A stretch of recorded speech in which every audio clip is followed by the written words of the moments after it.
has made its way into our lives in numerous ways and is becoming more and more a part of people's daily lives. Social media is great in many ways, such as keeping in touch with people near and far, as well as to share important things in your life with those people. Along with social media becoming a huge part of people's lives comes a negative side of it as well. Social media gives cyberbullies a new place to hang out and makes many people, especially adolescents, targets to a new kind of bullying. This is leading to more depression and even suicide among teens and adolescents that are falling victim to this type of bullying. According to howtostopbullying.com, 77% of students have been bullied. 43% of teens aged 13 to 17 say they have experienced some sort of cyberbullying in the past year, according to cyberbullying statistics from Internet Safety 101. 80% of teens use social networking sites, and of that, 39% reported being victim of cyberbullying, compared to 22% of the teens who don't use it being bullied. Of teens who use social media, 88% report that they have witnessed somebody being bullied or cruel to another person online, with 12% saying cyberbullying is a frequent occurrence. According to socialnomics.net, 4 out of 10 middle schoolers have had their passwords stolen by bullies and things posted under their accounts by those bullies. 19% of students aged 10 to 17 who use the internet are involved in cyberbullying via social media. 51% of preteens and only 35% of teenagers report this bullying to their parents or teachers. Some cyberbullying stats that I got from cyberbullying.edgewave.com is cyberbullying causes deep and lasting damage. When incidents of bullying are online, the exposure of victims is limitless and thus far more damaging. You can reach a broader group of people through cyberbullying than you would if you were just bullying at a school. According to psychologists, the damage inflicted by cyberbullying can last into adulthood, causing lifelong effects of low self-esteem, depression, risk for addiction, and other problems as well.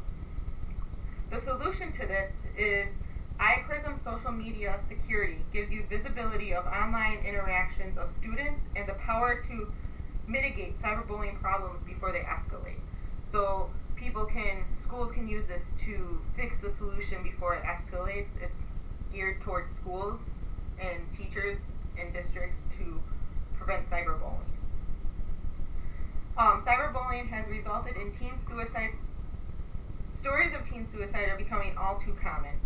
Many of these incidents are the result of unchecked cyberbullying attacks on vulnerable students.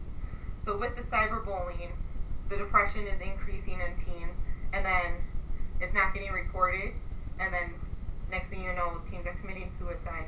So we need to stop cyberbullying before it gets any worse than it is, and with social media, that is what is occurring.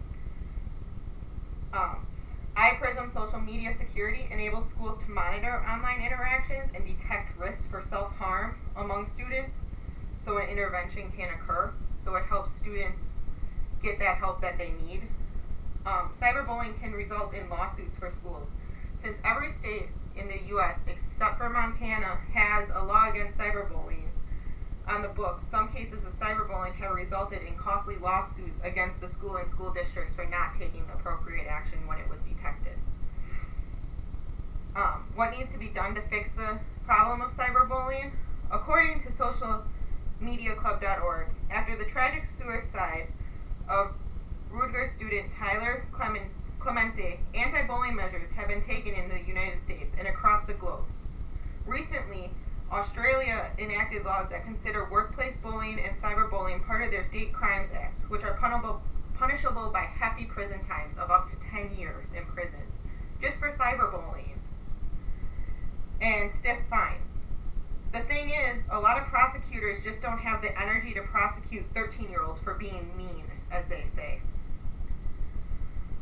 An attorney with the child advocate who runs StopCyberbullying.com says parents are feeling very frustrated and they just don't know what to do. Almost every state, except for Montana, does have a law or other policy prohibiting cyberbullying, but very few cover intimidation outside of school property. So the laws cover while they're at school, but it doesn't cover when we come into our homes and what's being done there. And that's where the parents and that's where we need the community support as well. According to socialnomics.net, a company named Safety Web has designed a Facebook application called Find Help. With this, teens can report cyberbullying and connect with professionals and counselors to get help about the effects, and so it doesn't have the negative effects on them. Parents can monitor what kids do on the internet, but the parents of teens who are cyberbullies are in denial and refuse to take action against their teens who are being the cyberbullies themselves. Parents don't want to admit it because their kid can never do something like this or something that's hurtful. According to Cyberbullying Research Center, an organization dedicated to the awareness and prevention of cyberbullying, created a list of what you can do to prevent cyberbullying. The first thing you can do is to educate yourself. The second thing you can do is to protect your password, and you can do this by changing it at least monthly to a different password, so it's harder for bullies and kids to get. Also, keep photos PG. Never open unidentified or unsolicited messages, so only talk to the people who you know. Log out of online accounts. Pause before you post. Raise awareness. Set up privacy controls or parental control apps to help your child avoid sites that might be prone to cyberbullying. Google yourself every once in a while and make sure that nobody's posting things about you online that you might not be able to see. You'd be surprised what you can find when you actually Google yourself. And don't be a cyberbully yourself. You may be victim to cyberbullying, but don't feed back into it, because that just causes the nasty cycle of it coming and it never ends. So as we can see, social media is becoming a huge problem involving cyberbullying. I am hopeful that you will use this information to help come up with a solution and put an end to cyberbullying through social media and make it fun for all people again. Preventing cyberbullying starts with a community, whether it be making sure that you're not using a false profile to pretend you're somebody else, which is why it's so hard to keep track of cyberbullies at this point, or if it's just making sure your child isn't cyberbullying, or if your child is a victim of cyberbullying, make sure you're giving them the help to help prevent depression and suicide. I don't want social media to become non-existent, but there does need to be a change so that lives can be saved.